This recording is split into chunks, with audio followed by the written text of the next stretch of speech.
Bismillahirrahmanirrahim. Assalamualaikum warahmatullahi wabarakatuh. Berjumpa lagi dengan saya di Yunggi Channel.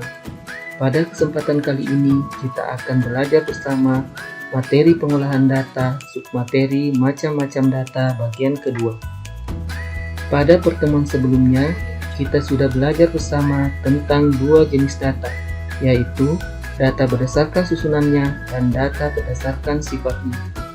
Kali ini kita akan melanjutkan pembahasan kita pada jenis data yang lainnya, yaitu data berdasarkan waktu pengumpulannya dan data berdasarkan sumbernya.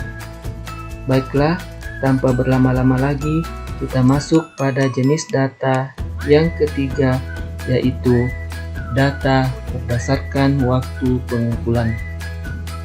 Berdasarkan waktu pengumpulan, data dapat dikelompokkan menjadi data cross-section atau biasa dikenal dengan data silang, data time series, dan data panel.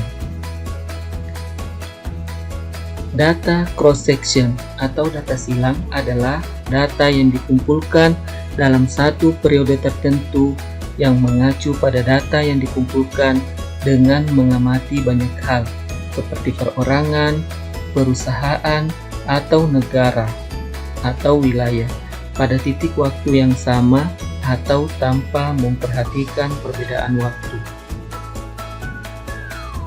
Contoh data cross-section bisa dilihat melalui tabel 1 di bawah ini. Pendapatan dan pengeluaran dari 5 perusahaan pada tahun 2020.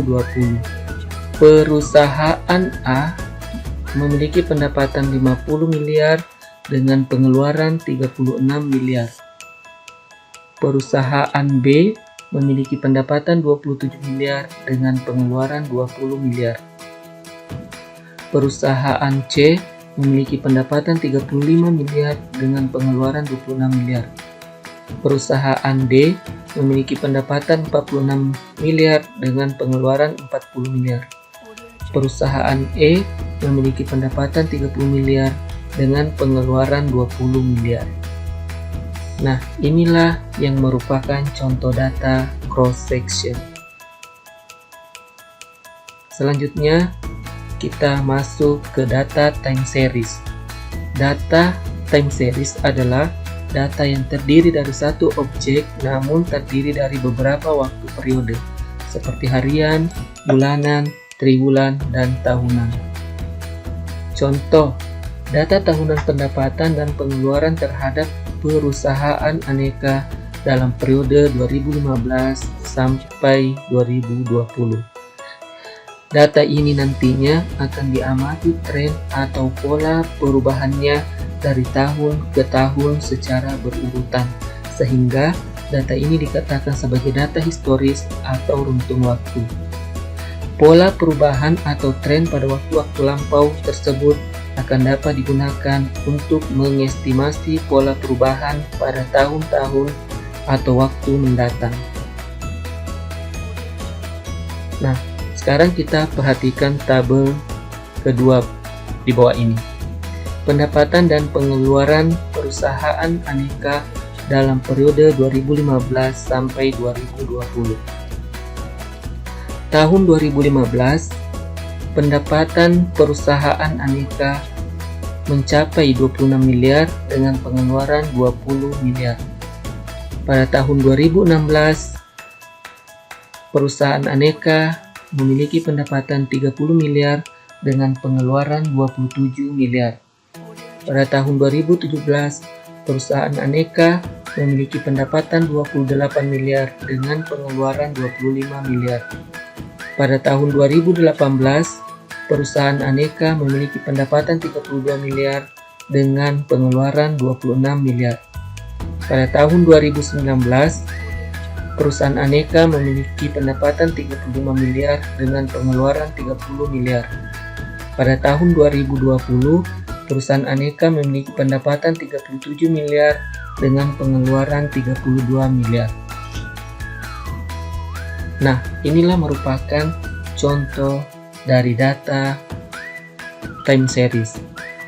Sekarang kita masuk ke jenis data panel. Data panel adalah data gabungan antara data time series dengan data cross section. Mengapa dikatakan data gabungan? Karena data ini terdiri atas beberapa objek atau subobjek dalam beberapa periode waktu. Contoh data panel bisa dilihat melalui tabel 3 berikut. Data tahunan pendapatan dan pengeluaran terhadap 3 perusahaan periode 2018 sampai 2020. Nah, sekarang kita perhatikan tabelnya. Kita lihat perusahaan A pada tahun 2018.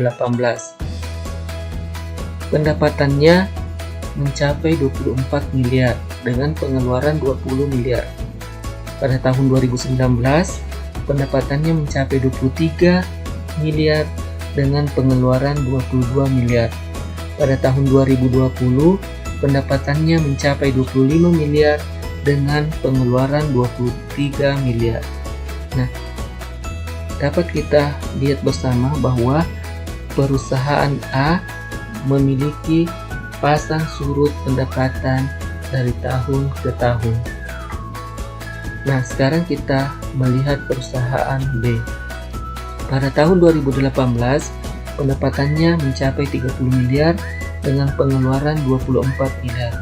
Pada tahun 2019, pendapatannya mencapai 34 miliar dengan pengeluaran 28 miliar.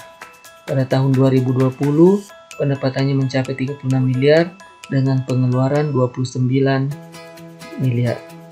Nah, untuk perusahaan B, pendapatannya meningkat dari tahun ke tahun.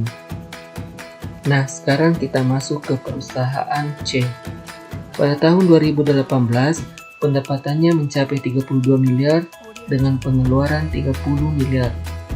Pada tahun 2019, pendapatannya mencapai 34 miliar dengan pengeluaran 32 miliar. Pada tahun 2020, pendapatannya mencapai 35 miliar dengan pengeluaran 31 miliar. Nah, sekarang kita bisa lihat bersama contoh dari data panel. Selanjutnya, kita akan masuk ke jenis data yang keempat, yaitu data berdasarkan sumbernya. Berdasarkan sumbernya, data dibagi menjadi dua, yaitu data internal dan data eksternal. Data internal adalah data yang berasal dari keadaan atau kegiatan suatu kelompok atau organisasi. Contoh, data pengeluaran dan pembelian dari suatu perusahaan.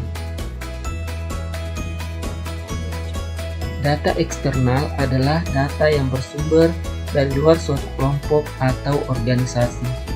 Contoh, agen produk susu bayi meminta data persebaran penduduk usia 0-4 tahun untuk memasarkan produknya.